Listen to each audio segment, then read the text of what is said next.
So a bunch of my friends got into following finance influencers on social media this last summer and downloaded crypto trading apps. They put a lot of money in it. Some even made good money off of it. But I couldn't exactly understand. So I called up one of my old batchmates in the US to ask him about this. And the first thing that he wondered about was what he read in the news.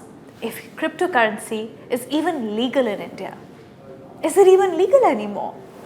The conversation with him made me realize so many things. One of which is that even though cryptocurrency may look like a lucrative deal in making a lot of money quickly, the difference is the approach with which different nations and their governments are handling it. If Squid Coin and Dogecoin are any indication, it does seem that they are easy to manipulate. But it also feels true that decentralized markets and blockchain sound like the future of trading. So my friend asked me to focus on the upcoming union budget, and I thought to myself, he's absolutely right. There is no definitive answer to what some financial tools can and cannot be. I asked my friends who lost money, and they said they weren't really sure of what they were doing.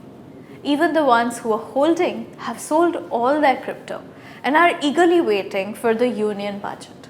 The world is fairly well connected, right? People are able to operate entire markets over the phone.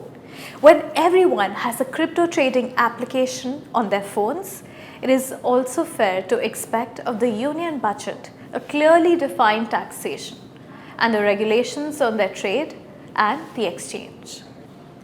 While the winter session bill was delayed, it could be possible that the budget would bring in the final call, either for better or for worse. The best case scenario being a 30% tax rate, the worst being a total snub to crypto. So learning from my friends' mistakes, I am being cautious and protecting my investments. Blind investments only lead to unnecessary financial woes. Studying the market and the needs and demands of the time are the only way to move forward. Our mind should be focused on the Union Budget 2022 and the impact it would have on our investing portfolios, their formation and their adjustments. A conscious effort by us today of studying and understanding the budget and its implications can lead to a lifetime of conscious decisions and desired returns. I also had to ask my friends not to take all of their financial advice through social media. I think reels are not a good way to understand the market. समस्या का समाधान, budget पर दो ध्यान. For the complete analysis of the union budget and how it impacts your finances, do log on to the Investonomics page on ICICIdirect.com. And don't forget to like and subscribe to our channels and click on the bell icon to stay updated on all things money. Investments in securities market are subject to market risks. Read all related documents carefully before investing. Subscribe to our YouTube channel and click on the bell icon to never miss an update from ICICI Direct.